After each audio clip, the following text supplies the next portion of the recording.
We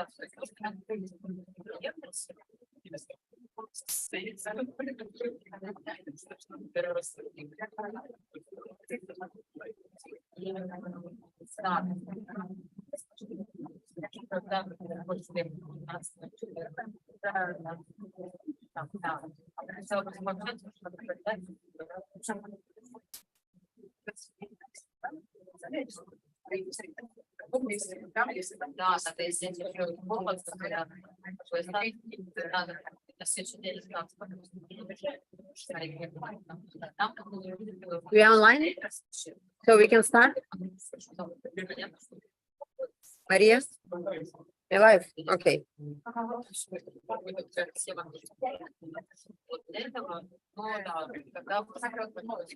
Okay. Okay, dear guests, welcome to our first edition of Tolerance Games Asian Chess Women Contest. My name is Anastasia Sorokina. I'm a chairperson of FIDE Women Commission, and I'm really glad to see all of you today here with us. Also, welcoming to our guests who is joining us online.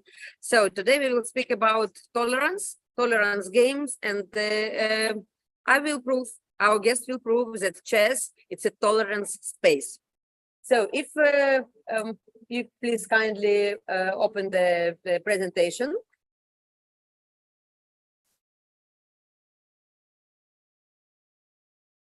Just a moment. Okay, by the way, I will start and presentation will come. So I was born in a chess family. My uncle was a famous Belarus grandmaster, Viktor Kupreychik, and I started playing chess when I was around 5-6 years old, and my grandma taught me how to play chess.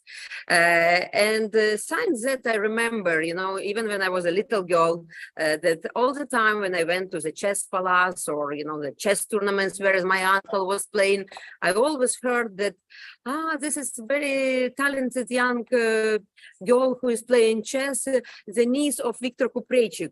And, you know, like I was proud about my uncle, but at the same time, I was thinking, okay, one day, people will say, okay, this is Viktor Kupreychik is the uncle of Anastasia Sorokina. So this was my kid dream, you know, that one day it will happen. And actually, I make a long way in the chess life. I become a women international master. Later, I become a international arbiter, category A, lecturer. And also, at one moment, I understood that unfortunately, I cannot reach a level of the world champion that all girls was dreaming about. And I decided that I want to stay in the chess world because, you know, during my chess journey, I met so many nice people that I want to stay with them, friends, you know, like I want to travel a lot. And I start thinking what I can do. And I decided to become a teacher, coach. So I get a title of FIDE trainer. And I spent many years training girls and boys all around the world. I've been in Australia, in Belarus, and even in Thailand. So this was my next step in the chess journey. After this, I started thinking that, okay, maybe I can do something more, you know, and I decided to become a chess organizer. We organized 3 beautiful events back 2017, 18, and 19 in Belarus. It was a world championship for cadets, and we have during each tournament we have more than 600 and 800 players all over the world. So this was a big success as well. So my chess life was full of traveling, meeting people, and I think that's one of the points why I want to stay in chess. At the same time, you know, I remember myself a little girl when I was playing toys, you know, it was many years ago. And I remember for all my life, I remember one story that I was playing with a boy and we has completely drew his position, you know, like king and rook. And all his friends was around watching this game and he doesn't want to play with me draw, you know. We keep playing, and that time he was playing with not electronic chess clocks, but with a mechanical clocks. And, you know, like his time was running, and I didn't understand what he's doing. And actually he lost by time. And he was satisfied about this at this moment because he started telling because he started telling to all his friends that he lose by time, you know, that nothing happened, you know, like he doesn't want to play with me draw, he doesn't want to lose, but okay, to say that, okay, it was just, you know, accidentally, yes, it's just a matter of the time, nothing more, you know. And I remember this story, you know, for all my life. Now time is changing, you know, like we have more women all around the world playing chess. And I'm very proud that with International Chess Federation, with Asian Chess Federation, today we organized this event. And you will hear a lot of interesting story. And our first guest today will be Women International Grandmaster, FIDE Deputy Chair of Management Board, Dana Reizniece-Ozola. Please welcome.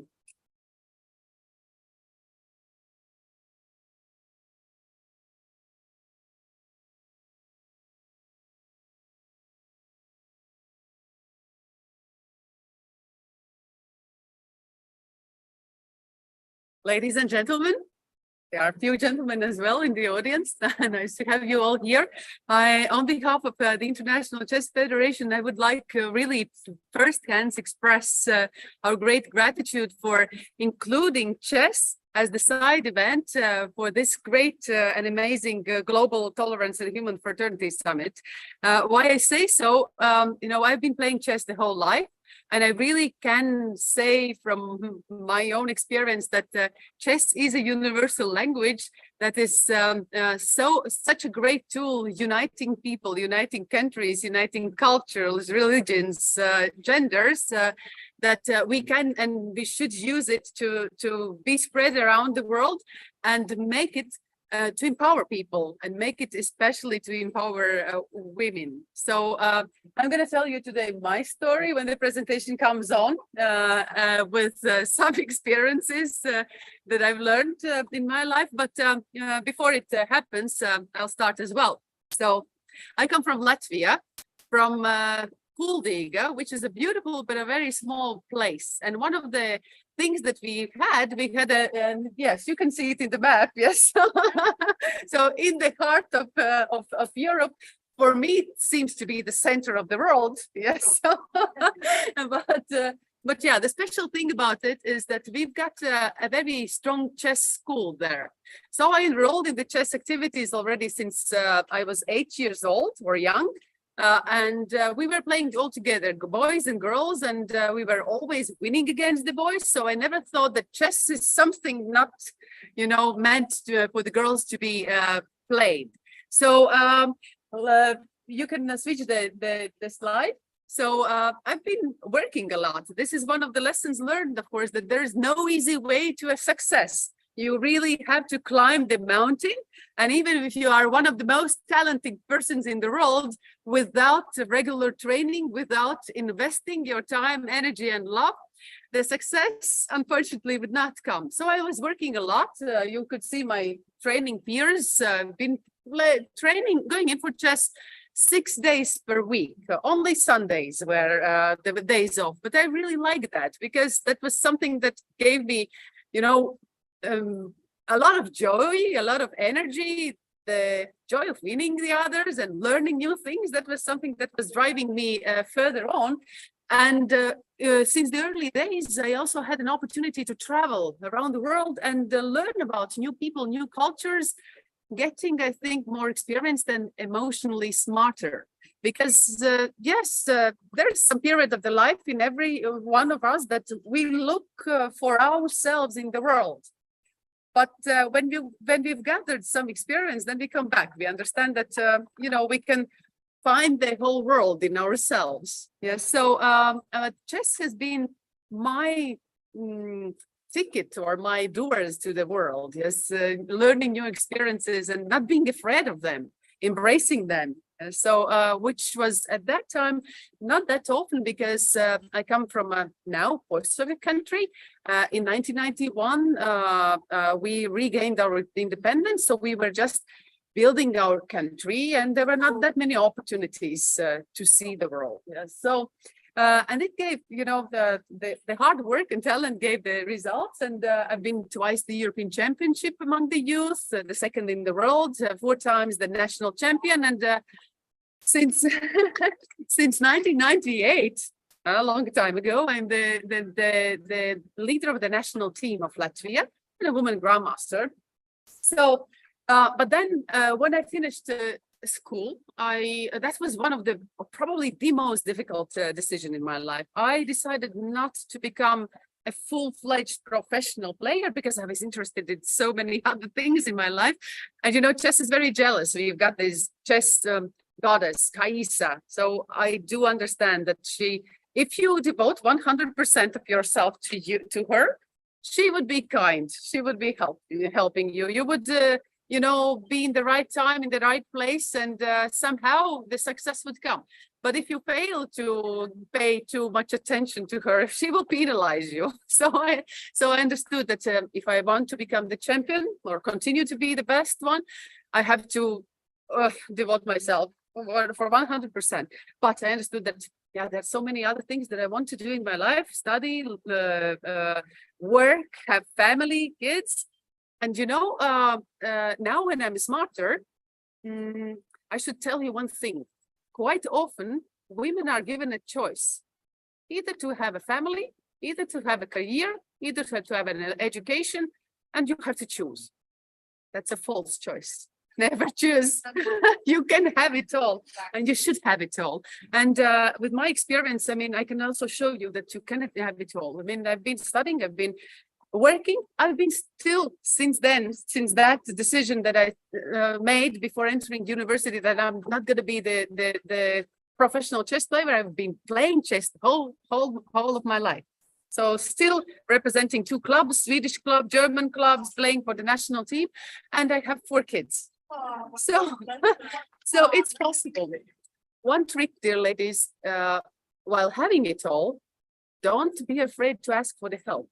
Because sometimes the strong ladies, they are afraid of doing that. They think that, okay, I have to do it myself. I have to be self-sufficient, and then they burn out, which is not a good thing, because you can spread the energy, you can make the things happen as long as you do have your energy, as long as you have the force inside of you, and you have to find some source of the energy, for yourself to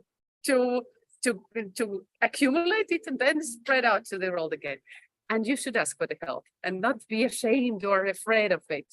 My husband helps me. I'm here now. He takes care about my kids, and that's the way how it should be. So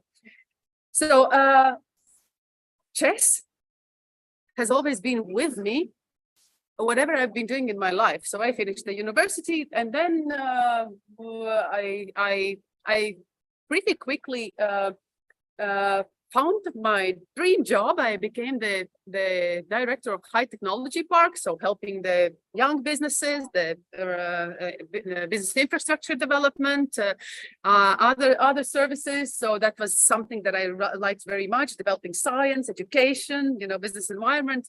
Really cool. But then I entered politics. So for the last 10 years, I've been active in the Latvian politics. I've been 4 times elected in the parliament. I've been the Minister of Economic Affairs. That young lady in the white dress, that's me, the Minister of Economic Affairs of Latvia. Yes. And I've been the Minister of Finance as well of my country for 4 years. So the all of this period, I've been keeping chess aside me, because that's been my runaway quite often. When I could jump on the flight on the Friday night and go to Germany to play some chess games, coming back on Sunday to be back for the job and the duties. That was my moment when I could read some books. I cleaned my head from the everyday duties. And when you play chess, you lose the time, you lose the space, you are all there. So it's kind of a meditation. Yes, it's an emotional or brain task, but somehow when you switch off from the other things, you get rested. You get very tired. You sometimes get very disappointed when you lose the games, but you get rested. You can come back with a new energy. And chess has, of course, also given so many skills that have been useful in the career. So decision making in politics. quite often it is so that there's so many ideas, but many of them that just remain in the air, not being implemented, because people are afraid of taking the decisions, taking the responsibility that comes with the decision. A chess player is very well trained. Every move is a decision-making process. So you calculate, you try to remember what you learned. Sometimes you rely on your intuition. The stronger the knowledge base, the better the intuition. You can use it. And ladies are better in using their intuition. Yeah, so, but you have to make the move because the time is running out. Every game is 20, 40, 60, sometimes even more decision-making processes. So you are learned to do that. You also learn to see the whole playing field. And what is also important, you never forget that you are not the only one playing the game. Also in the life, I mean, in politics, whatever, in business, you can have the best of your plans and intentions, and you have calculated everything that you will be doing this and that. But then somebody comes in and interferes, and all is spoiled, yes, or all is changed, and you have to do it all anew. A chess player is taught to remember that there is probably an opponent out there. Yes, so he also has some thoughts, or she, yes, or some ideas. So you have to count on them, calculating several moves ahead. Yes, so that's also chess. So, and respecting your opponent. So you would see if you stay till the evening, yes, and especially I think for the non-chess players, it's special to see that chess player shakes the hand with an opponent, regardless, do I like him or her or not? Yes, I shake the hand before the game, and I shake the hands and congratulate the opponent after the game, right? Even if I've lost, and probably the game was terrible, my heart is breaking, but I still need to find the courage and congratulate and convey the respect to the opponent, and that's some trace in the character that is very useful also in the real life, because the ladies, life is not a sprint, it is a marathon, yes, and you have to build your relationships and respect in a long term, you know, and it's not worth to lose them or to break them one day because you feel bad, or you know something has happened not in the way you would prefer, because you know, it can be changed, it can be improved, and you know, you build your respect and reputation in long term. It's easy to break it and lose it in a short term. So life is a marathon, yes, and chess teaches you very well. So in general, you know, chess, and especially politics, it's been a man's world, and you'll see also we'll talk a little bit more about the chess world. But in politics, even though I come from a country which is said to be very feminine, our statistics show that 53% of the management positions are held by women. But if you would dig deeper, you would see that, yeah, human resources probably is something that the ladies would do. Hardly ever CEO, finances, or something like that. Even in the cabinet of ministers, in the politics, you've got 13 ministers, only 3 of them on our average in the governments were ladies. And when you look at the normal distribution of the tasks, a lady would be the Minister of Education, the Minister of Health, a Minister of Culture, a Minister of Welfare, but almost never a Minister of Finance or Economic Affairs or Energy, you know, the male-dominated areas. I was the Minister of Economic Affairs and Finance. I mean, and over the almost 30 years of independence, and actually I've been only the second in each position. So, and the longest lasting one. So, you know, women have to somehow still do much more to show them, to prove themselves, to succeed, to break the glass ceiling that is there. And I like to compare us with supernovas, that we have to accumulate so much energy, and we have to spread it out to all the sides and break these glass ceilings with such a strong energy, so that the universe expands and the opportunities for other women as well. Not burning ourselves, as I already told you. Yes, which is very important. and we have to help the others. If the fate or the God, whatever you believe, has given you the mandate of time and you are a leader, you have had an opportunity to excel. I think it's our obligation to help the others.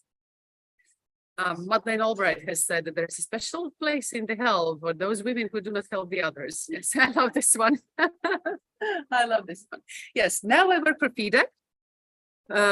Since 2 years ago, I've joined this reputable organization. I'm very proud of that. It's one of the oldest sports federations in the world. It was established in 1924 in Paris. Next year, we'll be celebrating 100 years anniversary.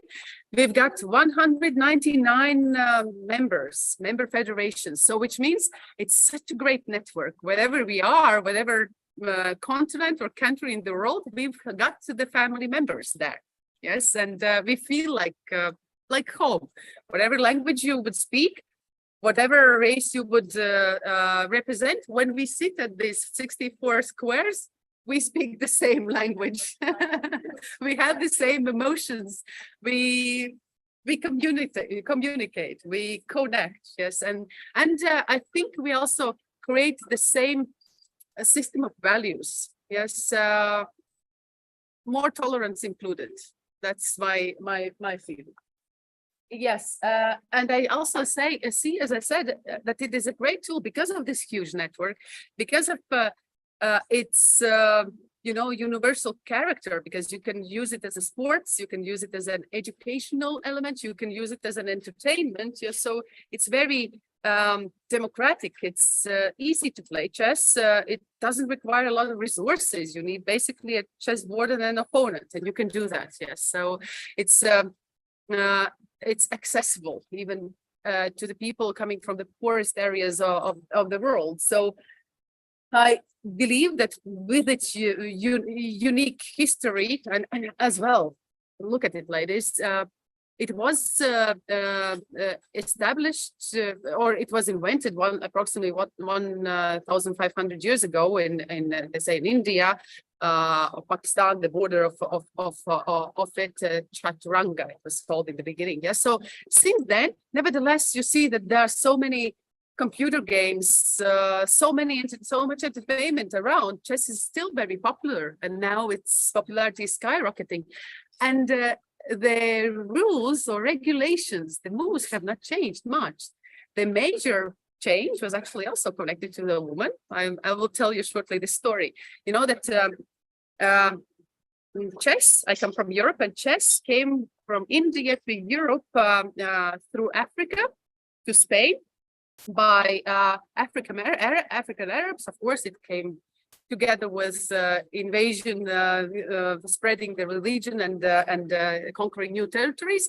But the game became so popular that first hands, of course, all the aristocrats were playing because the regular people didn't have time to do that. They had to earn their, earn money and for the bread. Yes, but their aristocracy and military people, they did play chess. Slowly, it was spread also to the middle class, I must say, yes. And now in the beginning of the game, it was so that the king was the most important piece, which is there today as well. But then next to him, there was normally a vizier, a queen.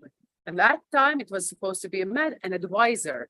An advisor protected the king, but was not able to walk too far, and in the 17th century, in Spain, there was a very strong Queen Isabel. Yes, there's a Queen Isabel, and there was the war that one of the fights that their army was going to lose, and her husband is Prince Ferdinand is calling her. Not calling, sending a message him that okay, I'm coming back home. We could not invade this city. We failed failed in this fight. And she says, no, stay. I'll come. And she comes. And by the fact only that she came to the battlefield, she encouraged the soldiers so much that they got the double energy, fresh energy, and they won the battle. And since then, a few years afterwards, in favor of her, one of the gentlemen who was writing the book on the chess rules changed the rules and expanded the capacity and the flexibility of the queen's movement. So Vizier became her, a queen, and now she goes as far as she wants and whatever she wants. Yes, still taking care about her king. Yes, but but I got too far from the initial idea. Chess is a universal tool that can be used for spreading our values and concepts. You can see how popular it is. The statistics shows that it's more than 500 million who regularly play chess in the world. 100 million games are played every day online, every day. 25 million games are played every day online. 1 billion smartphones or other gadgets are out there with chess applications. So no wonder if sometimes your colleagues during the meetings float away. Yes, probably he or she is playing chess under the table. I've done it myself sometimes. On social media, you see that it was 2021, almost 200 billion hours of chess content was watched on Twitch alone, and add all the other media on top of that. So it's a great power. You could see the countries that are the ones where the most popular ones, where chess is most popular. And after the Netflix series, I hope you have seen that series. If not, I recommend to do. One only thing that I think is really wrong to be distributed is that the fact that if you abuse alcohol or drugs, you still can become the world chess champion. No, it doesn't work like that. You have to behave well and be in a very sportive mood to reach the height. But it gave such a nice popularity and still a lot of inspiration to the girls, which is very important for us because in the same research that we saw, that we were analyzing where chess is popular, and we wanted to understand what is the profile of the regular chess follower. And it is mainly a well-educated person. It is mainly a man in the years from 30 to 50s. So that is the main audience and target. And I was thinking that probably that is because we don't have enough chess leaders, women leaders who can create content, who can play beautiful games, who can be the role models for the women also to follow, because I am sure that women will follow much more if they will find something attractive, something interesting for them. And probably it's not always only chess games. It is anything around chess. Yes, stories of the great chess players, and not only the great chess players, great arbiters, great journalists, great personalities in chess. So, and there are so many great personalities to be shown. So, and then we are thinking as well how to increase the representation of women in the chess world. And this is also, smart from the management side, because you can see some research. The global research shows that, okay, in all the areas, the businesses, the companies have already understood what the value of integrating the women is, and understood that it's not only emotional, but it's also business-wise giving additional gains and profits, because you embrace diversity, you get the different mindset, you have a clash of minds, and innovation quite often is given birth on the verge of different sectors, on the verge of different opinions, in the center of the clash of opinions. So, and that's where you need a diversity, and that's where the role also and the importance of having more women on board, be it politics, be it business, be it international chess organization or sports organization in general, lies. And you see that the world understands that, and the trend is positive. In 2021, that's the last data, it showed that already 31%, approximately almost a third of the top management positions are held by women, and the structure also changes. As I said earlier in the day, it was human resources mainly. Now it's more finance, more CEO, more other positions, and it's interesting to see the continents, yes, how it's distributed. I was actually thinking intuitively that Europe is doing better, but it's only 34% of senior leadership positions held in Europe. In Asia, Southeast Asia is doing better, 38, better than even Europe. Asia Pacific, still far way to go. Yes, so we see the dynamics, but we need to put our energy and time and effort in improving the things. Yes, I already touched upon this. See, this is very objective. Research has been already done that shows that women in the management positions, they are more empathic. They take care about other colleagues. They help them to balance the family and working life, because it's topical for us. When we get the kids, we have to, balance it them all, like the 10 juggling with 10 balls. Yes, so the most difficult management is kids management. So we understand, and we are more embracing such issues in the companies as well. Yes, they see that those companies that embrace women, they also improve their financial performance. And it's said that McKinsey Global Institute reports that in advancing women's equality in the workplace, organizations across the world would add 12 trillion to the global GDP by 2025. So it's also, objectively already proven that it gives boost to the competitiveness, to the innovation. What about chess world? Not that good yet. You see that we have separate titles. We have men's grandmaster, international master, and other titles, and then we have women's grandmaster, international master titles. That was done in 70s to attract more women, because women was striving to get the titles of the general titles. So the separate ones were introduced. And that was a smart move, because that got more women motivated and encouraged and on board. Now there's a lot of discussion whether this should be changed, but probably it's still too early, because women are still disadvantaged. There are so many countries in the world. It used to be difficult for me to understand, because I come from a European country, and as I said, I was very much encouraged to go in for chess, to play with boys, to compete, to go to tournaments.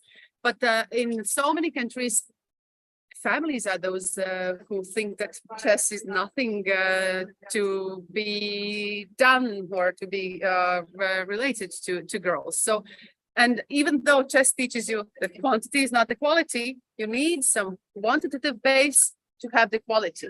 Yeah. So far, and we see it also in the data, that only 37 of the world's grandmaster, the so-called men titles, are women. Yes. Yes, and we need to do a lot still to even out the gender gap in the chess world, by prizes, by conditions, by creating the environment, because this is also very important, so that we women feel safe in chess environment, welcome, expected to be there, yes, and to succeed. We see, yes, that the situation has improved over the last few years, but it's still only 10% of female participation in chess. You will hear one of the very interesting speakers today, who will tell more about the statistics and the reasons why women are held back from going in for chess, and why they tend to quit at some certain age. One of the reasons, of course, is motherhood. Quite often it is so that if a lady gets the baby, it's difficult to combine it with the professional chess. But that is why we even now think of such initiatives like the World Chess Olympiad, why not to help the mothers with little kids to come together with a kid? And assured some nursery would be provided. So these ideas are on the table, and I think we will manage to implement such projects. If you look at the federation presidents, you remember I told you that 199 federations in the family of FIDE, only 10 of them are women. So they're changing. I mean, some are disappearing, some are coming anew, but this percentage doesn't change lately. Yes, so this is another thing that we need to change. In the commission, nevertheless, we've been quite consistent in our policies and also in the elections. For the first time in history, we had the quota among the vice presidents. A certain number of women had to be there represented. Yes, but still, official positions, you see, 2 out of 19 commission chairs, women. One of them is Anastasia here. FIDE management board, 3 out of 11. FIDE council, 3 out of 15. And that is guaranteed by the minimum quota. Yes, still far away to go there. And yes, to encourage women also to rally for these positions. I've got these 2 nice examples. You will meet Tshepiso today as well.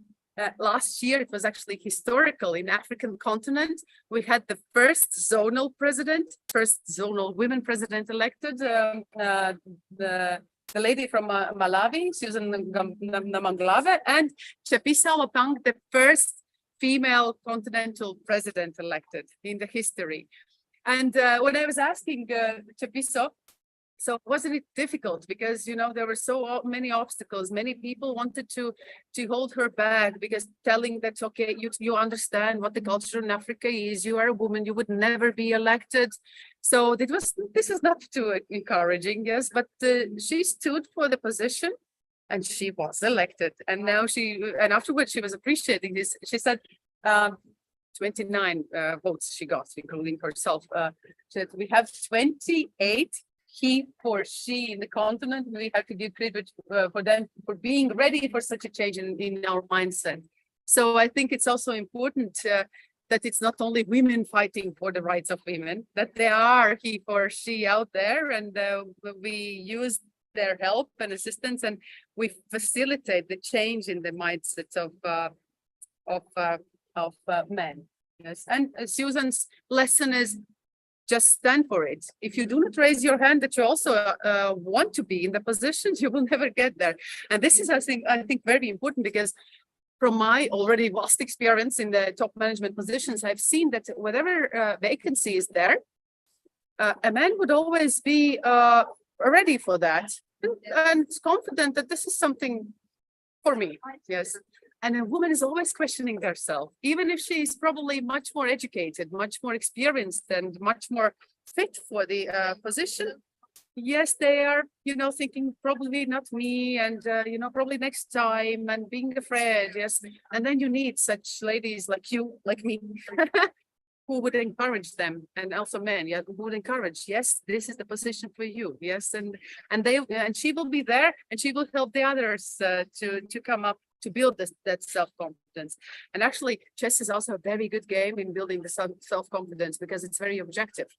It is only you, and if you make your best moves, you know, you just win the game, and you see how it works. Even the opposite cannot interfere. So, and if you are trained like this, I mean, if I do everything right, I cannot lose. I will win the game. Yes, it helps you, helps to boost your self-confidence, confidence in the real life as well. For me, it has helped a lot. Probably sometimes too much. Yes. The ego is growing. Yes, we have to remind ourselves about the humbleness and train to reduce the ego sometimes. Yes. That's the you know, the school of the life. So what we are doing now in FIDE, we want chess to be a safe place. So we are now working out together with the Women's Commission the safeguarding process for women, so that if they see some abuse, they know how to react. They know that they will be protected and how to get the help. Gender balance. We introduced the quotas. So in trainers, arbiters, fair play officers, technical directors, management positions, we want to have at least 25% of women. We want to facilitate also the national and continental bodies, our partners, to do their part, to establish the women's commissions, to work on the national teams, so that it's not only men represented in the World Chess Olympiad, it's also a women's team. Probably the first time it will not be a success, yes, but the first step is very important to be made. If they will be there, they will also be motivated to train, to engage in the sports.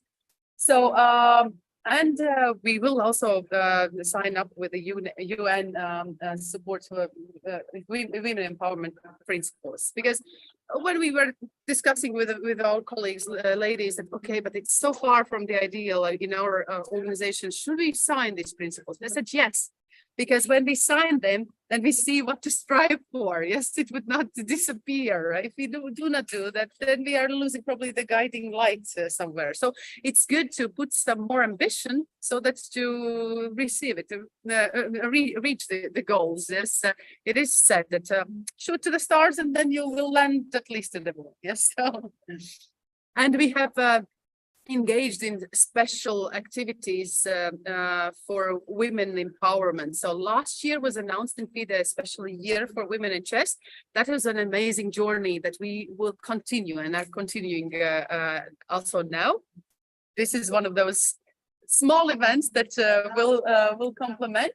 So we were trying to use the role models, sharing the stories. That's me in 1990. 8 or 9 something is, and that's one of the probably the strongest chess player in the world, Judith Polgar. So she was my idol in the childhood, and she's been doing so much in the growth of my personality. She didn't know that, yes, but because she was like she was, not only a great chess player, but also a humble person, and also a person who is giving so much back to society. I've always admired her, and I wanted to replicate her. And if there are some nice things and good things in me, then part of it is thanks to her. And I want every little girl who considers chess being her path to find one, to learn from, to get inspired from.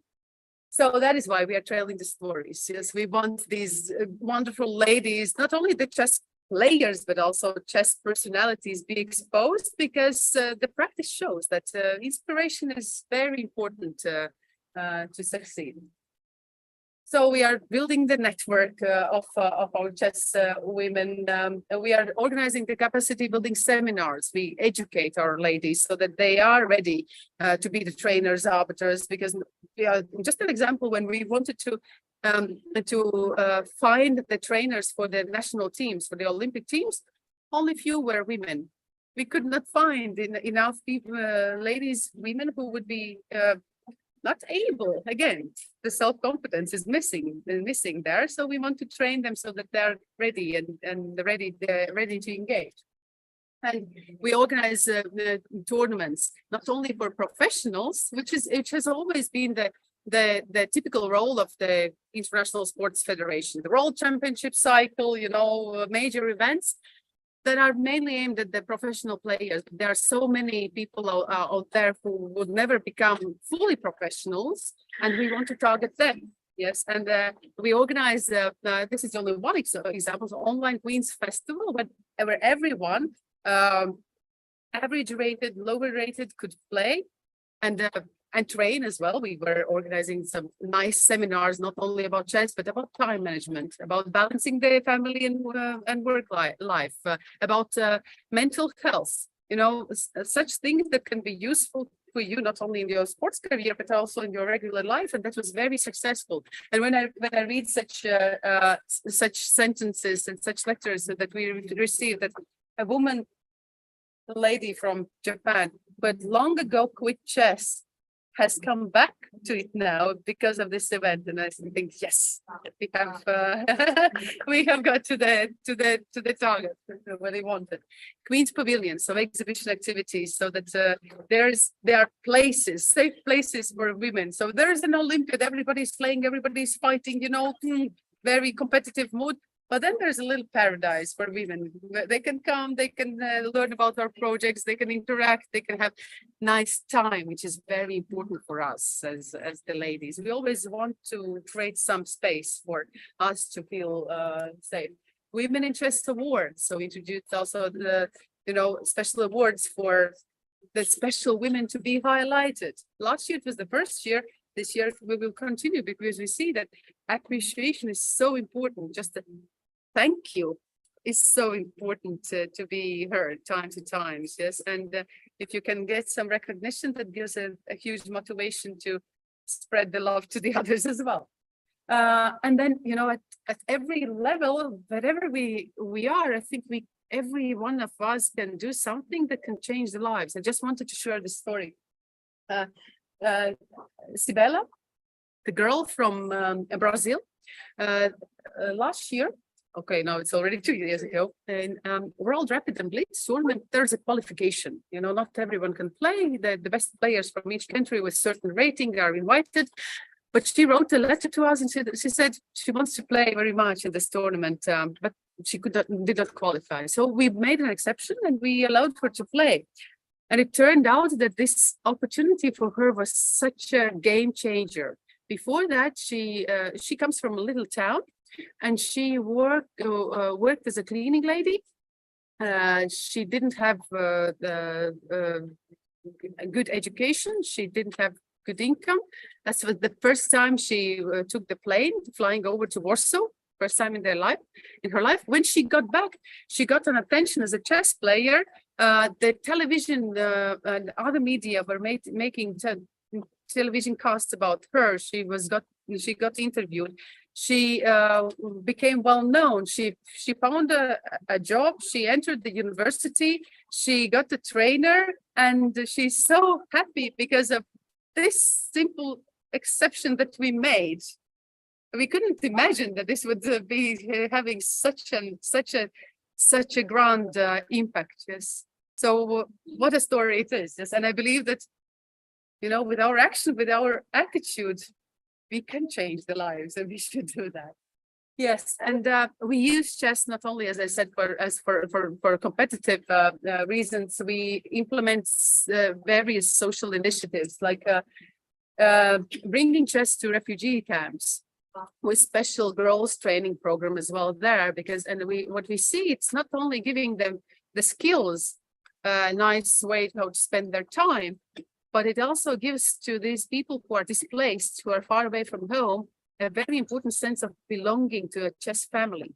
And that gives such a security, yes, and such a strong push to self-confidence that we really believe that there's a much bigger chance in their lives that they will not become a piece in somebody else's hand, that they will become the masters of their life, of their game.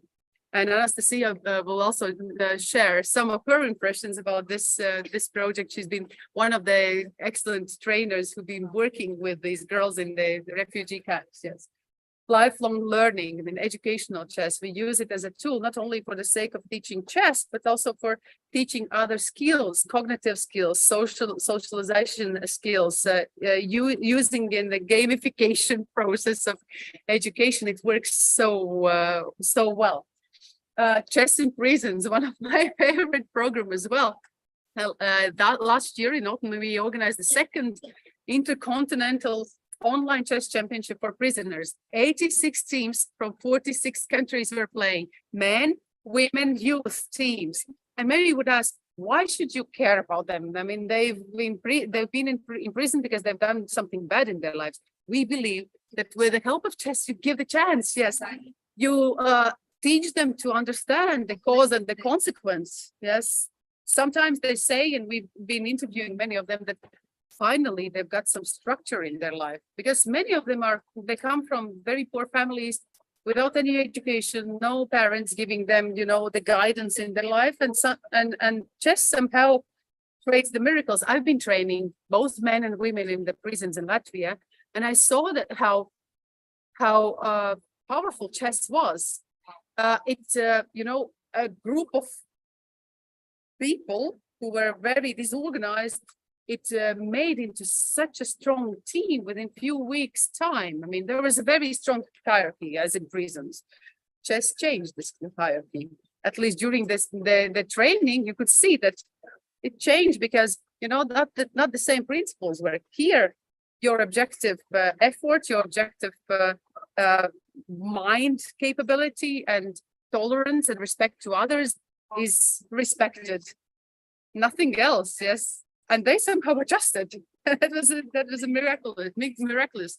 The women, the ladies, I mean, I've been training them and I've been motivating them to participate in this World Chess Championship or online championship. And they were afraid. They said, no, we are not playing, we're just training ourselves until the very last moment. I didn't know whether they would come to the competition, but they did. And you should have seen those ladies from the very modest women. They became in the fighting lions and such a team. They were playing, and I asked them. I was the coach, the trainer, and I asked them whether they would like to have coffee served. And for them, it was probably for the first time that somebody is, you know, serving them, you know, and they felt such a respect. And this is something that they all thanked us, that they felt the respect, that we were not, you know, looking at them from above. We were equal. And I believe that something changed here and there as well in their lives, because they felt this sense of respect. They know how it is and how valuable it is, and will change their lives for sure. Chess for people with disabilities.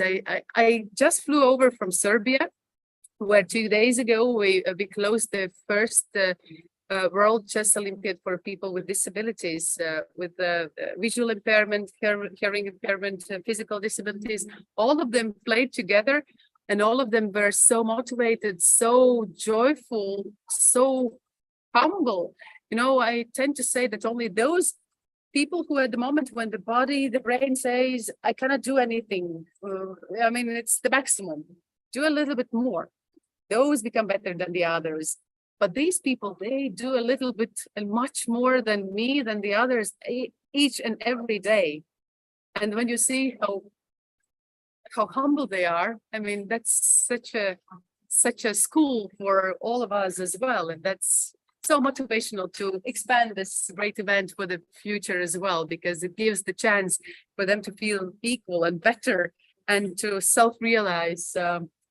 That's a blessing to be able to be part of that. And I believe that, you know, wherever time, destiny takes you, I've been doing so many things in my life. Now it's the chess time for the Federation, yes, but wherever you are, you can find your way how to encourage others, how to embrace the others, how to empower others and give the self-confidence to excel.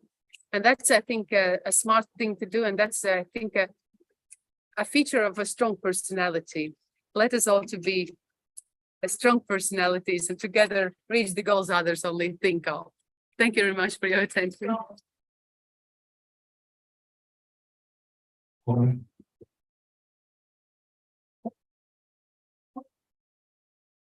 Thank you so much, Dana. It was very inspiring. And I think you paid attention that, you know, while I was presenting Dana, I lost myself, you know, because I started thinking from which I have to start, from her FIDE title, chess title, you know, to say that she's an excellent mother of 4 kids, you know, like a politician, you know, so this is a role model. This is a role model that which we need in our chess world. And not only, you know, like all speakers who will you meet today, as I said, you know, most of them, not most, all of them, I know from many, many years, you know, with someone, we played chess when we was kids, you know, like we even have a photo with Dana when we are playing, you know, with the toys, you know, like talismans sitting in our chessboard.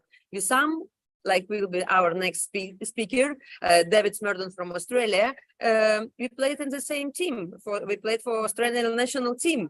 You know, so that's give an opportunity for us, you know, and willing for us to stay in the chess world, you know, like so many nice stories that we share together, you know, that we keep together. And thank you one more time, Dana, for your initiatives, for your energy, you know, that you share with all chess world. Okay, so now we have our next speaker, as I say, David Smerdon from Australia. He is a PhD in economic and grandmaster. He was playing in the first board of Australian national team. And he will give us some interesting statistic points about women in chess. Thank you.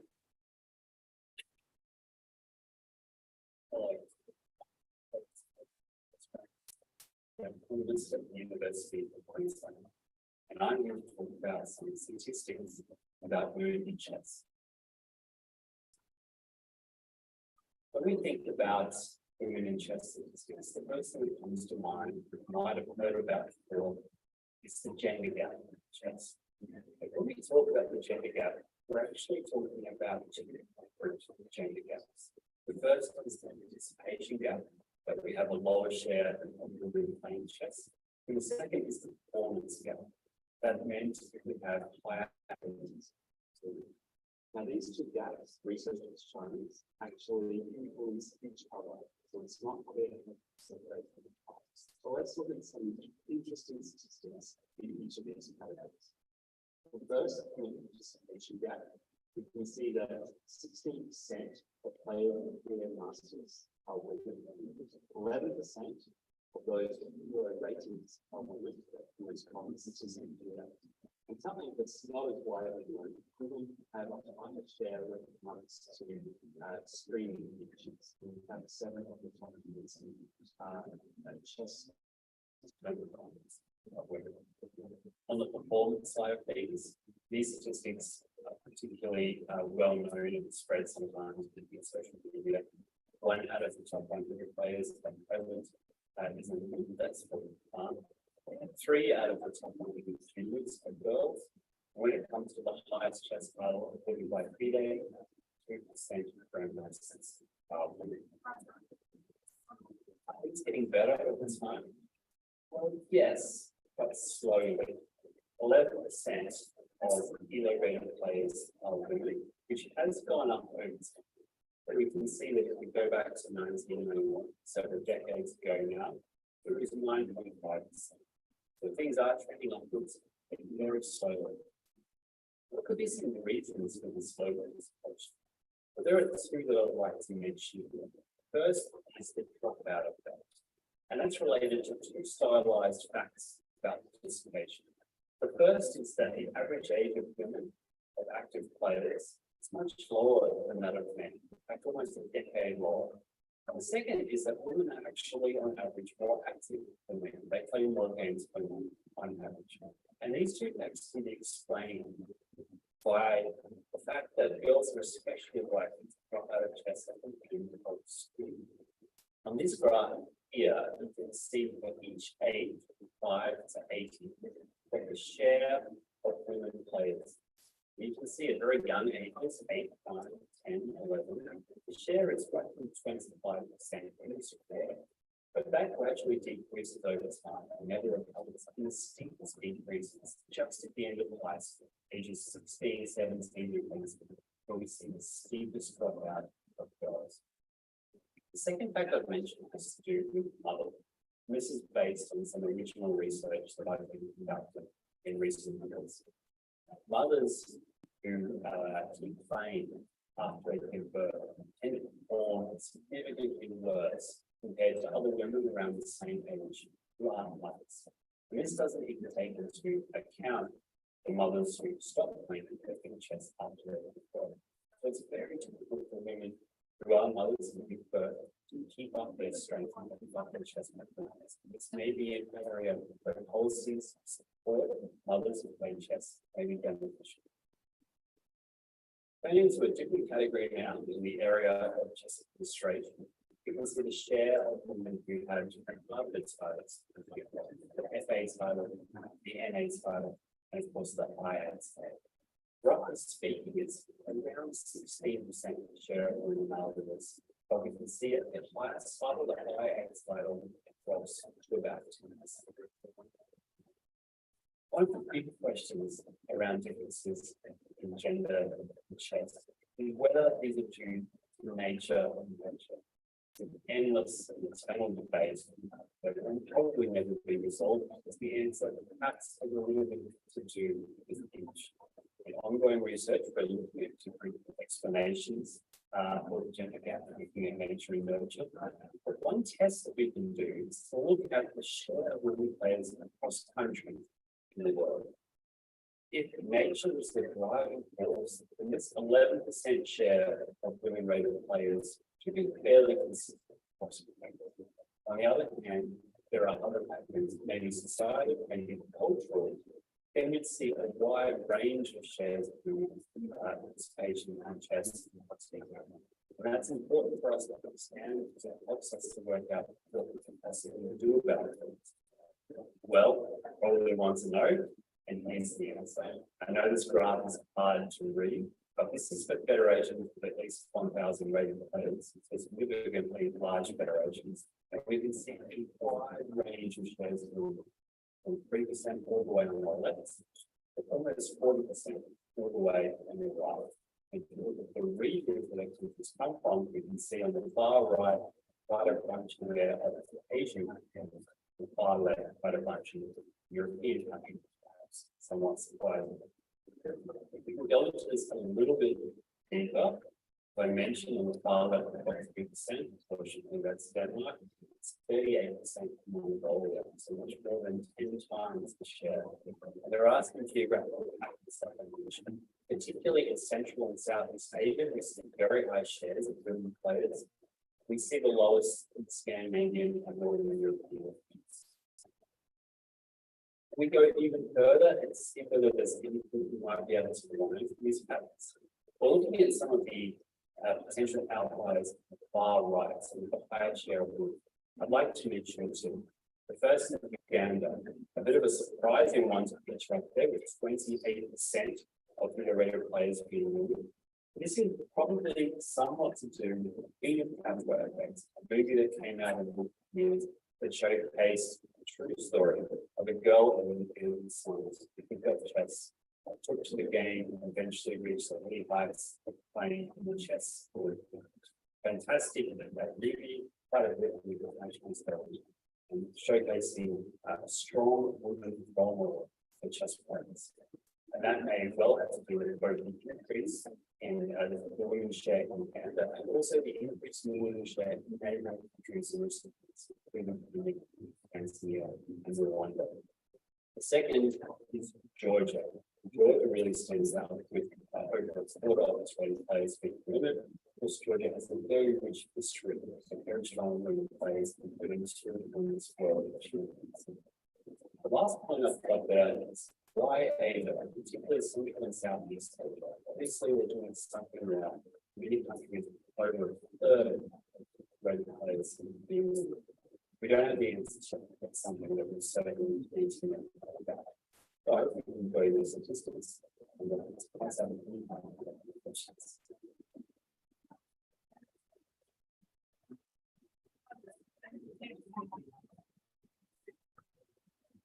Okay, it was David Smerdon from Australia who gave us some statistics about women's in chess, and we are very proud that the number of girls playing chess, as Dana said, for ladies who is working in the international federation, national federations, you know, it's increasing day by day. And of course, we are very happy today that after our conference, we will have a tournament where so many players will play. You know, this is also, you know, inspiring because I remember, you know, when I start my journey as an arbiter, you know, it was not so many colleagues, women colleagues, you know, who was a FIDE arbiter or international arbiter this time. Now, our next plan is to organize a seminar for women's only to become an arbiters. The next one to become a trainers and also organizers. So we have a big plans, you know, that I hope we will realize all together. Our next speaker Dan already presented her actually, you know, but I want to say a short story. You know, we know each other also not from childhood, but you know, we was working together in some chess events as an arbiter. And you know, after elections this year, I was thinking, you know, if we ever could imagine, you know, like me, who was a vice president from 2008 until last year, you know, and she, my dearest friend, Tshepiso Lopang from African continent, you know, that she will be the first ever, you know, president of the continent. This is really inspiring, you know. These movements, you know, of women's in chess give us an opportunity and believe that we can do so many things together. I hope we are ready from technical point of view to listen the story of Tshepiso. Just a moment.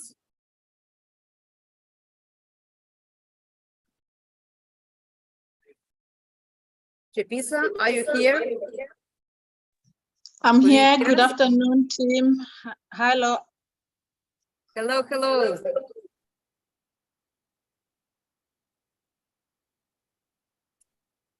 So, Tshepiso, the floor is yours.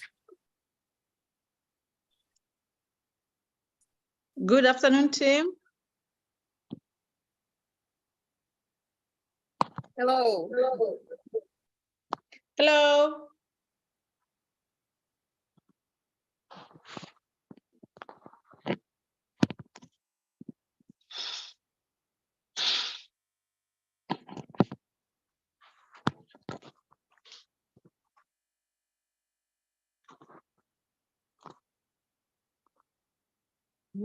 Please turn your camera to the horizontal, the landscape. Can you turn your camera to landscape? It's okay. It's okay. It's okay.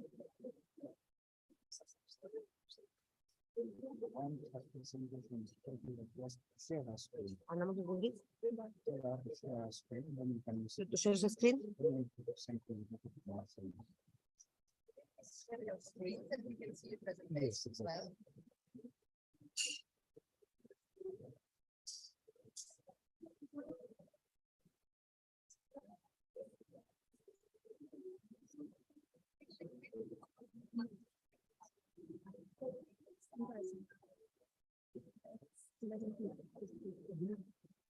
Она может начинать?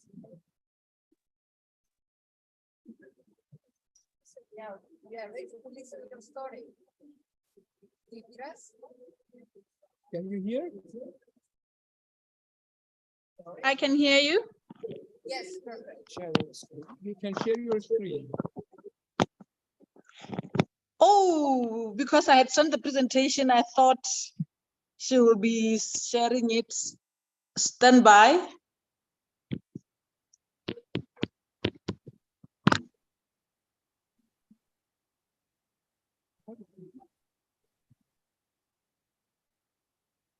Okay, I should.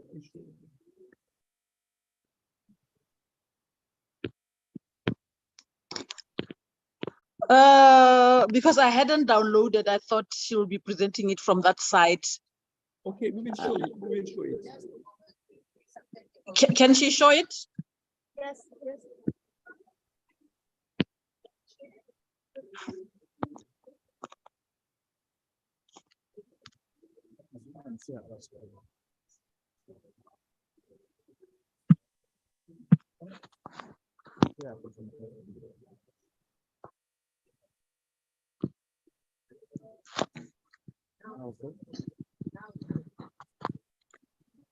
Okay, perfect. I can see it this side.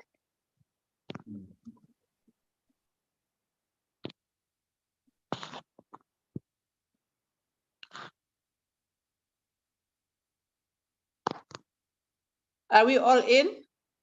Yes. Okay, your voice is just too low. I don't think if okay, perfect. I can see all the slides. I'll let you know to move to the next slide.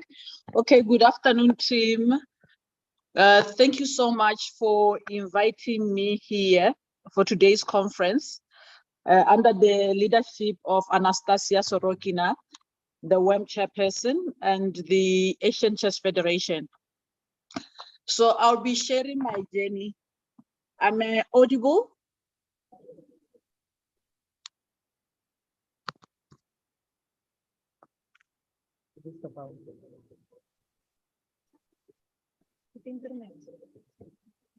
Nadia, can you hear me?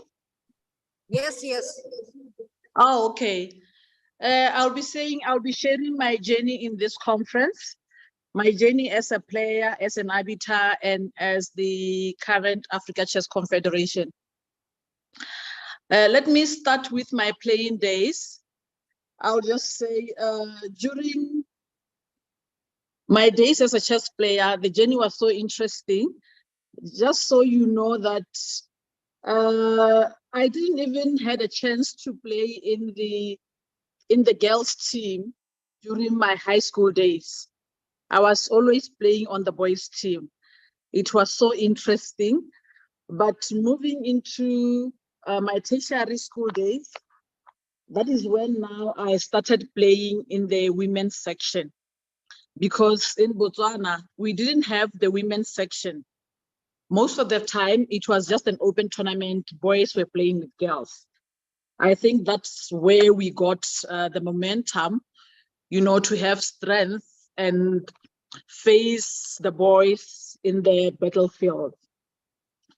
As a chess arbiter, Anastasia has always been our inspiration because, you know, we were looking up to her during her arbitration days.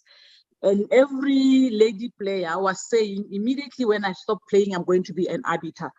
So today, I'm happy to say when another woman is so successful in another field, automatically it becomes an inspiration to other women.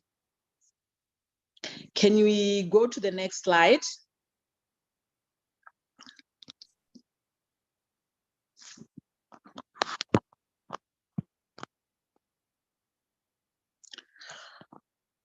In the promotion of tolerance, we all know that all smart leaders, you know, they actively promote it. As we are seeing the Asian Chess Federation leading the change in terms of tolerance so that, you know, the Asian women are aware and they are mentored and coached to be where other women are in terms of leadership, in terms of science and engineering, in terms of being an arbiters and so forth. So when we collaborate and we diversify, we will be able to achieve what we want to achieve as FIDE, as Africa Chess Confederation, as Asian Chess Federation, be it any other federation that wants to promote tolerance. So I'm happy, Anastasia, for taking me along into this conference so that I can also be part of the change. You are really doing a very great job in empowering other women in leadership.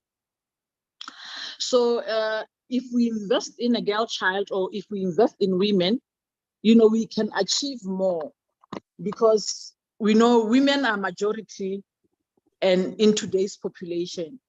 And when you empower a woman, you know that you are empowering the community. That's my picture there with Anand. By then, I was part of Botswana Chess Federation. And the gentleman you are seeing in, is it a semi-white current Botswana Chess Federation president. And by then we showed that we collaborated with the India chess community so that they can assist us in sponsoring Anand to visit the country.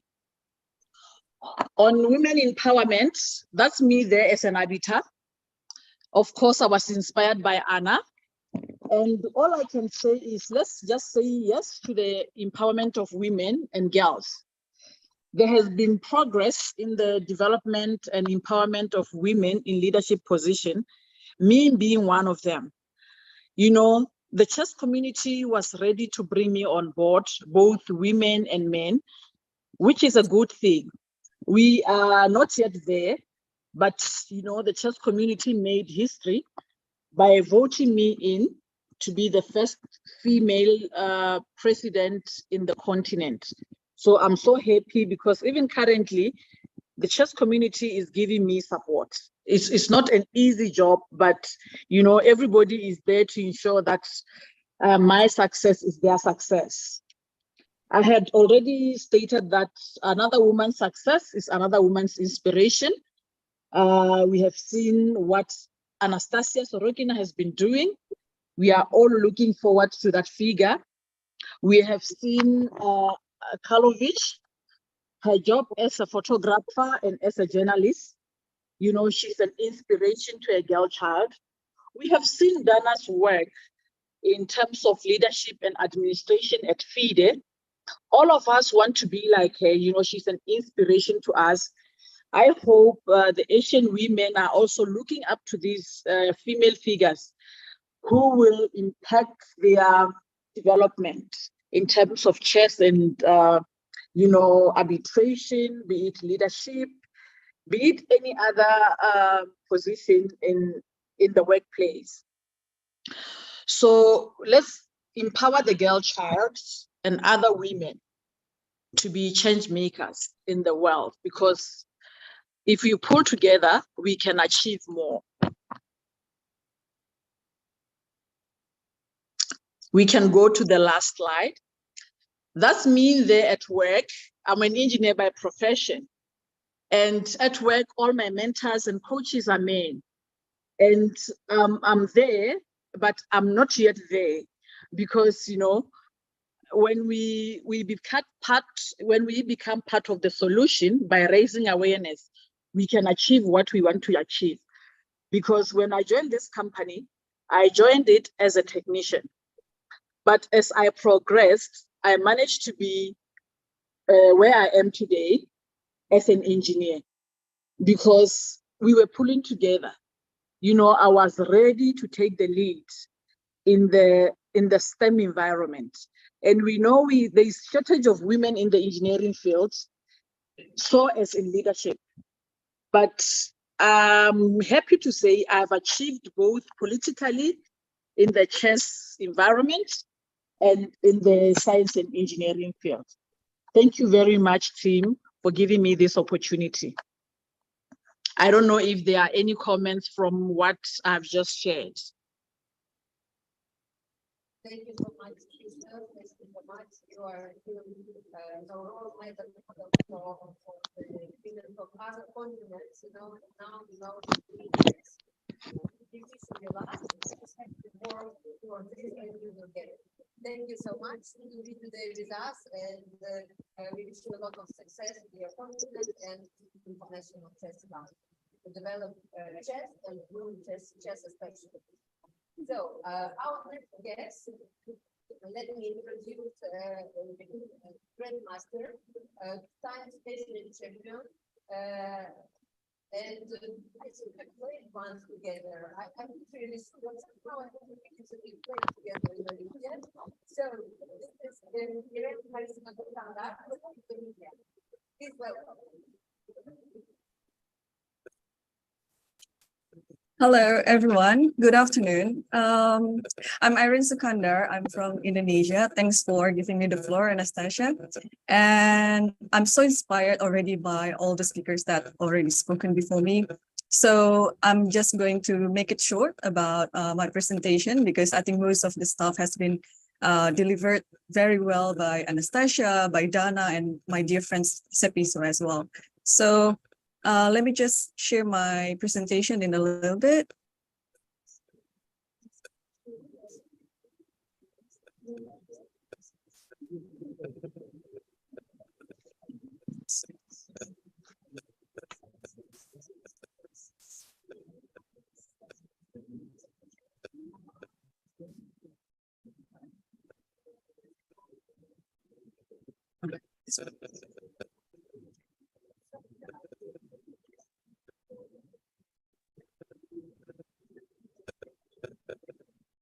Okay, just wait for a little bit.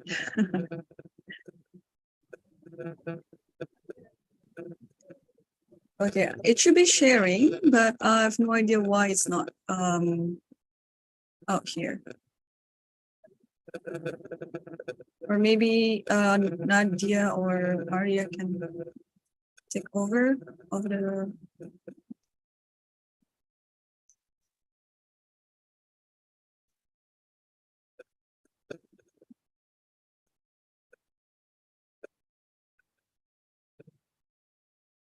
Okay, it doesn't seem to be sharing, so.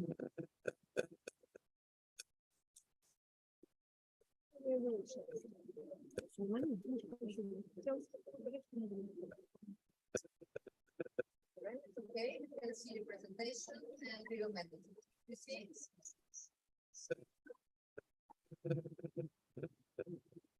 Do you see the presentation? You have to stop sharing the screen. You have to stop sharing your screen. Oh, okay, okay. Show it here. How to stop the sharing screen?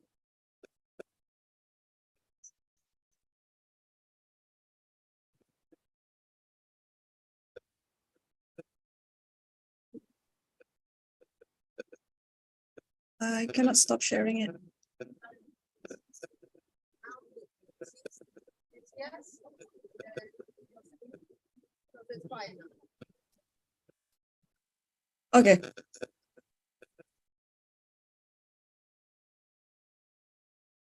All right, so Nadia has the, yeah, sorry for that.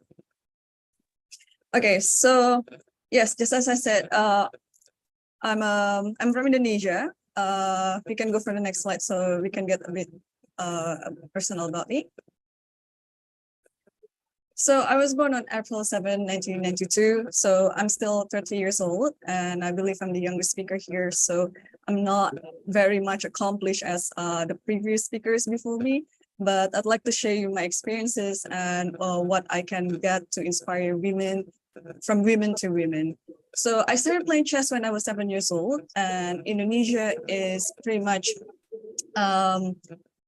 quite a chess country, but not so much known for its women in chess. And when I started playing when I was 7, I was working very hard. There was no almost girls tournament when I was growing up. So most of the time I was only playing in the open tournament or boys tournament, but it didn't stop me from playing chess. In fact, it actually motivated me even more to be excelling among the boys. And yeah, I have been #1 in Indonesia for roughly 15 years since I first won the national champion when I was 14 years old. So, and from chess, this is just a summary of what I like from chess. I've been traveling around the world and have visited nearly 70 countries. And I would say 95% of my travels always involve in chess. So this gives me the opportunity to see the world and to get inspired from what I see, from who I meet, and from what I do. And right now I'm serving FIDE as the member of the FIDE Commission. Before that, I previously worked on the PDC Commission.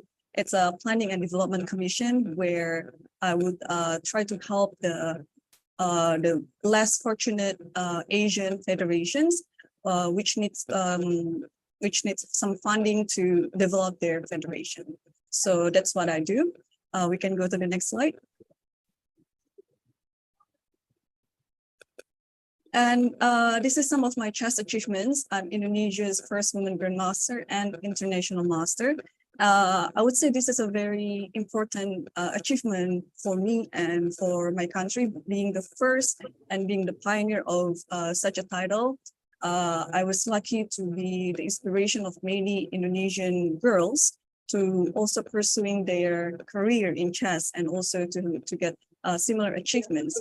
I got my woman grandmaster title when I was 16. It was in 2008. And now the number of girls playing chess and the number of girls having chess titles have doubled or even tripled. So I was very lucky to be the one who made it first and then to also show the way to other girls that, you know, girls can do it. Through chess, we can actually achieve what we want. We can travel the world, we can meet so many people, and we can also be recognized for our achievement. When I was 12, this is also a very memorable achievement that I played in Chess Olympiad 2004. That was my first Olympiad. I was 12 years old, but I won the silver medal for my board. I think it was the third board.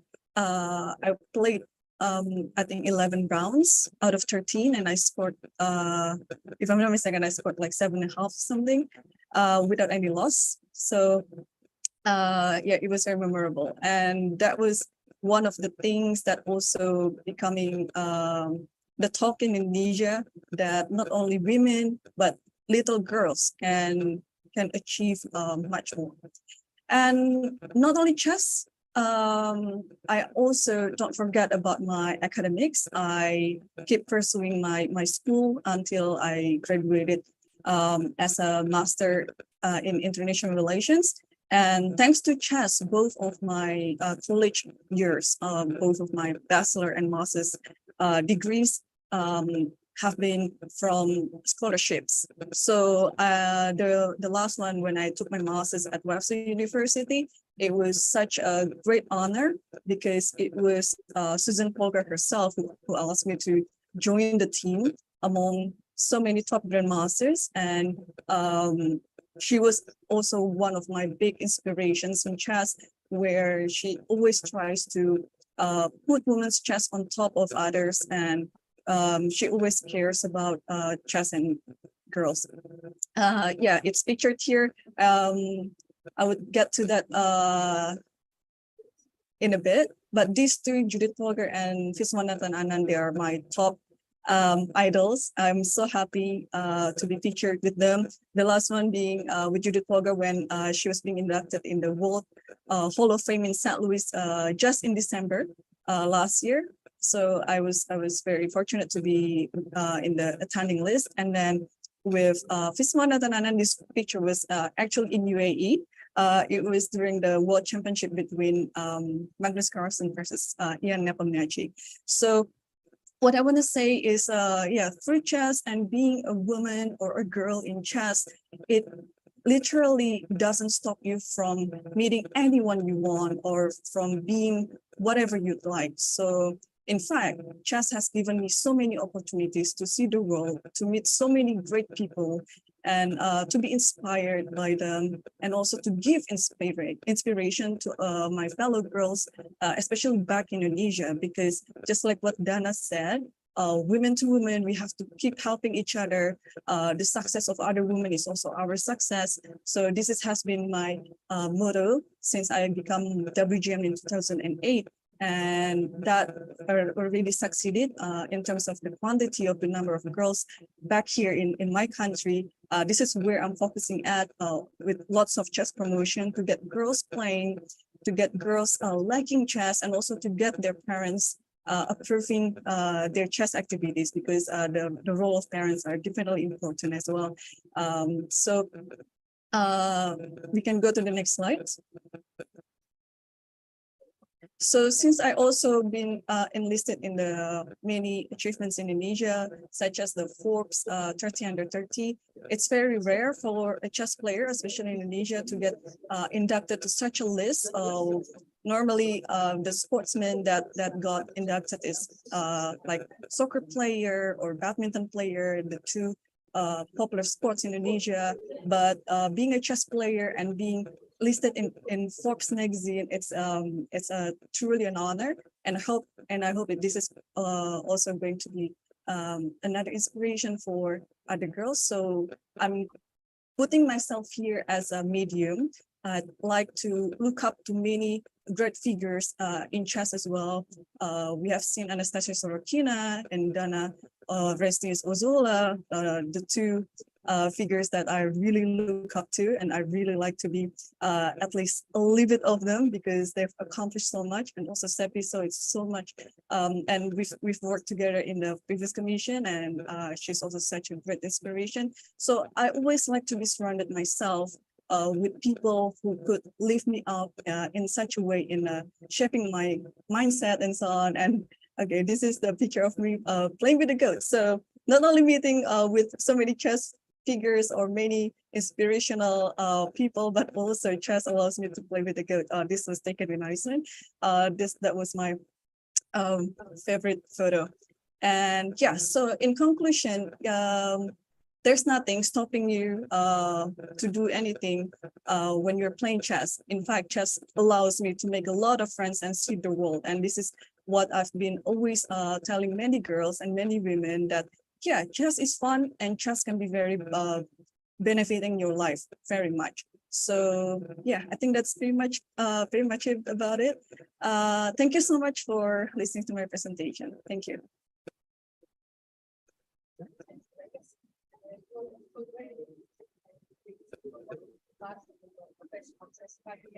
And who are inspiring for more girls and thank you so much. And now we have our last speaker for today, Grandmaster in tennis, photographer from Irene. Welcome, Anastasia.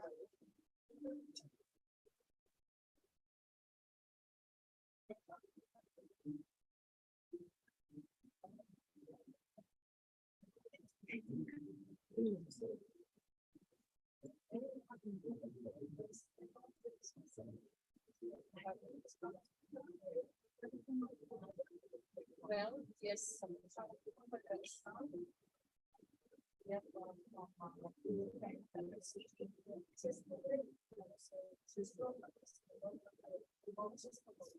Because I would like to speak about myself, also about one that I'm sport and also topics. So let's go further.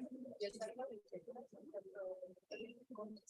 first of all, stands for non-discrimination and tolerance. It's one of the most fundamental principles of the organization, which are for so it was about the first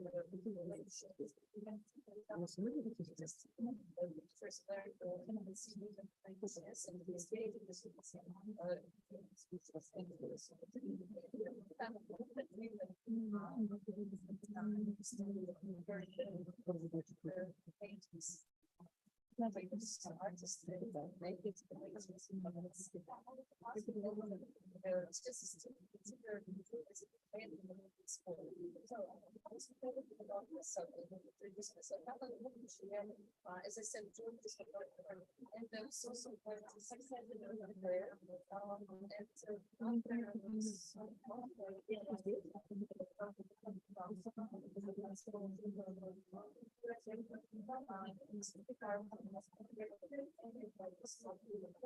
so at one point I decided to change, but this is stated in the I decided to follow the number of steps. I was involved in see some pictures when I going to work. This is one of these is another is and also some project in not response as well as me still about it.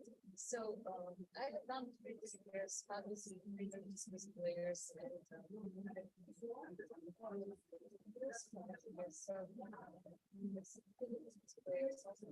many photographs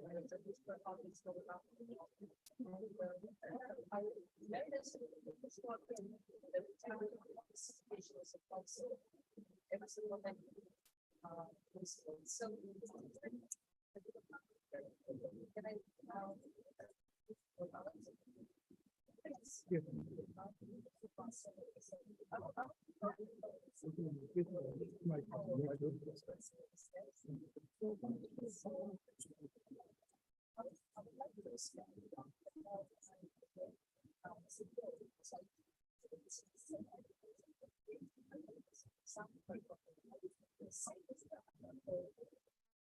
So luck to be from the very beginning, let's say more or less the same level as boys.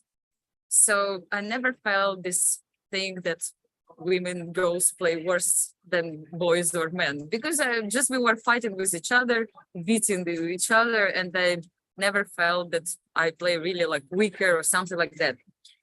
You know, many stories that this was the case for the other girls, and sometimes they even give up playing chess because of this reason as well. So yes, this is I didn't find my picture when I was kid, but this is a picture of my daughter. So who is also following my steps and who is also playing chess this day. And I'm trying also to inspire her to be her role model as well as for the other girls in this world. And I just kind of wanted to share my experience. So I wanted also to give you some statistic that which shows that 1 out of 11 players are women. So it's like for 1 woman, we have 10 male players, which of course, even statistics shows that we cannot really show all we can, yes, all our strengths, because we're in minority right now in the chess world. So we are trying our best to bring more and more women in chess. And so let's say, so that's what I mean, that even statistically we have still some issues, and we really hope to increase the number of women playing chess. So I just wanted to show you this quote of Judith Polgar, one of the, of course, the strongest woman player in the world, who wasn't on the top, and I will speak a little bit about it later, who said that it's very important to set big dreams from the very beginning. And who is encouraging coaches, for example, don't look at the girls as potential world champions.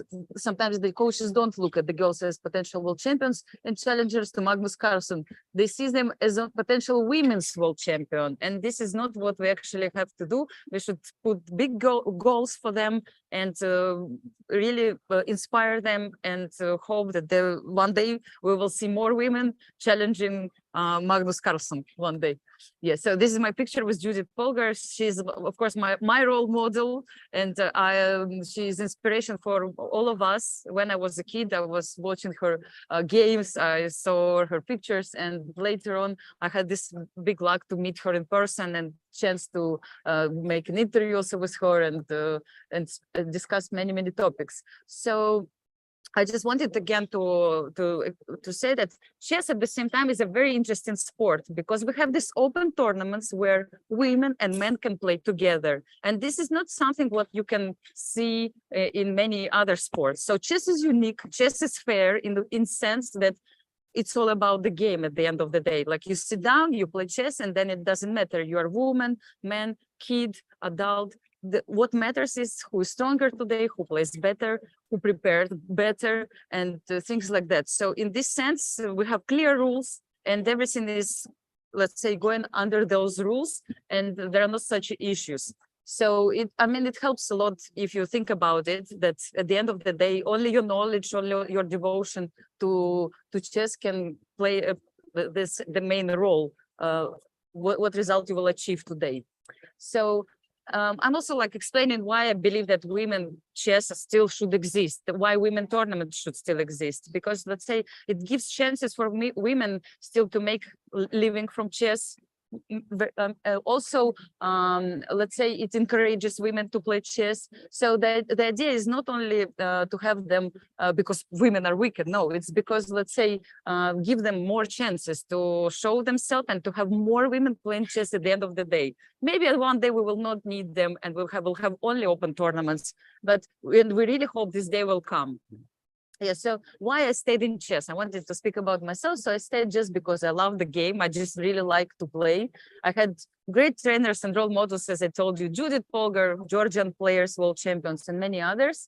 And what was also very important, that I had big respect to chess as a sport in my family, big support from my parents, who always were telling me that it's a great sport. They really were really supportive and told me that it's great to keep playing. And the fact that I was a girl, it was not an excuse to play not good, never, it was an excuse. So it also helped. So just wanted to show you that chess also taught me to, let's say, follow my dreams, follow my path. And since 2006, I started also to be a photographer, a journalist, and I, let's say, was one of the first who actually started to do reports with pictures, interviews. And I'm really happy that nowadays we have many women in chess and who are photographers, journalists, bloggers, of course, arbiters and trainers as well. And it's really nice to see them. It was not like that even, let's say, 10, 15 years ago. And I see that big difference now. And we inspire each other, and we're moving forward. And actually, I think women are really great promoters for chess in general. You know, they're, I mean, really pushing this sport forward and attracts a lot of attention from the audience. So again, Dana was touching this topic. I'm one of the trainers in the project Chess for Girls club, refugee club in Kakuma, Kenya. And I just wanted to say a couple of things that, like, one of the main ideas which I try to, one of the main goals is to make girls feel confident. You know, living in refugee camp, you go through hell, of course, before that. And it's very, very important for me to give them this dream, this goal that chess can change their life. And also to be aware that they really belong to this world, and then they can do anything they want. If they just study, if they just keep playing, they can actually achieve everything they want, and they can enjoy the game at the same time. They can find friends. And I really enjoy this program very much, FIDE with UNHCR.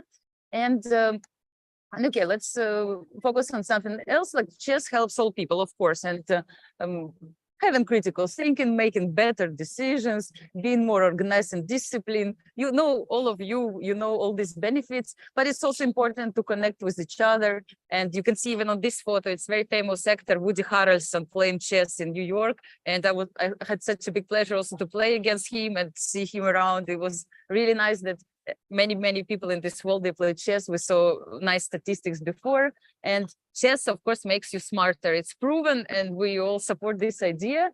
And for women, of course, it's also, I wanted to say that world is changing around us, and also chess world is changing at the same time. So, and actually, during those years, women gained big respect in chess world by showing great results.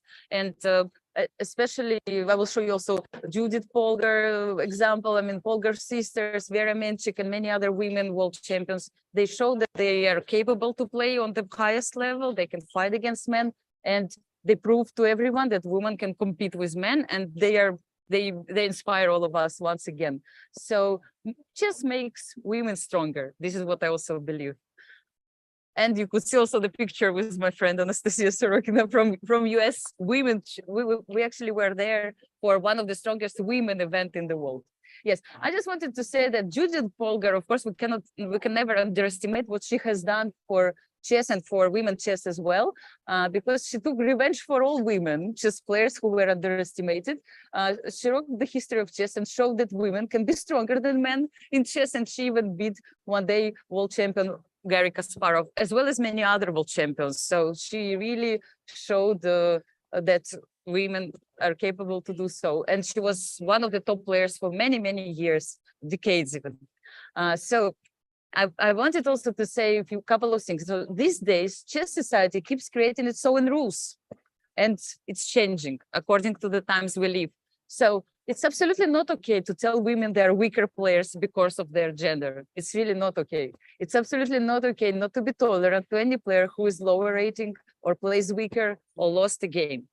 These things are still happening. We still have some issues, we still have some problems, but at the same time, chess community develops its rules. I mean, when we face such situations, we express our opinion, and we don't tolerate such kind of bad attitude or bad behavior. So we are trying, and we're also teaching girls not tolerate this as well. We're starting also from teaching them that it's just not acceptable, this behavior, and that they should kind of fight against it if they face it, that it's not normal, and society will always support them in such situations. So I wanted also to give you this, to show you this quote from President Sirleaf, Ellen Johnson Sirleaf, who said that if your dreams do not scare you, they are not big enough. So we always have to push our dreams and we have to set really good goals. And as Dan also mentioned before, Queen's Gambit movie changed a lot the attitude to women players. I just wanted to tell you, I like very much this article of New York Times. If you have chance, please read it, because I really like the thing that it's women can be rock stars, you know, like in chess. This I like very much. So really, women can become rock stars in chess, and this is what this movie showed. They showed a really great example, and all of us, we know that after this series, there was a really huge chess boom, and many women and girls started to play chess. Their parents decided that it's not a bad idea to bring girls to chess courses, and they discovered a new world for them. So I'm actually on my last already on my last slide. I wanted again to emphasize a couple of things, that chess as sport can make a significant contribution to development of understanding, respect, and tolerance. I believe that chess as a sport is a great opportunity for all of us to show to the world that here we're tolerating women, we're respecting not only women, everyone, and we're respecting our community.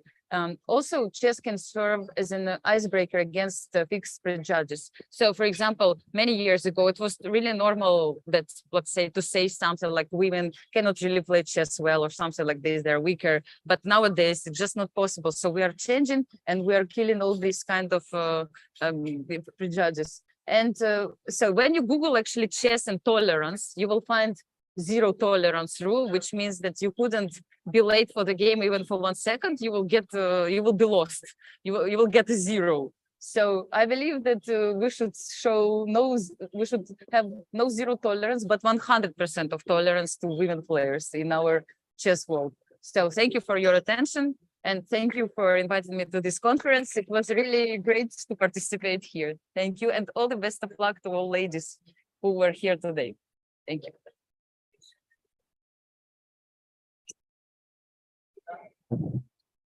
Thank you so much, Anastasia. And actually, it was our last speaker for today. I want to thank all of you today who was present here, who was listening us online. It was the first Tolerance Games Asian Chess Women Contest, and we promise we will continue our workshops all around the world. Thank you so much.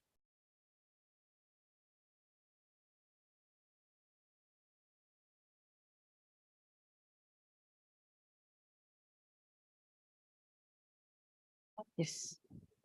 So, thank you.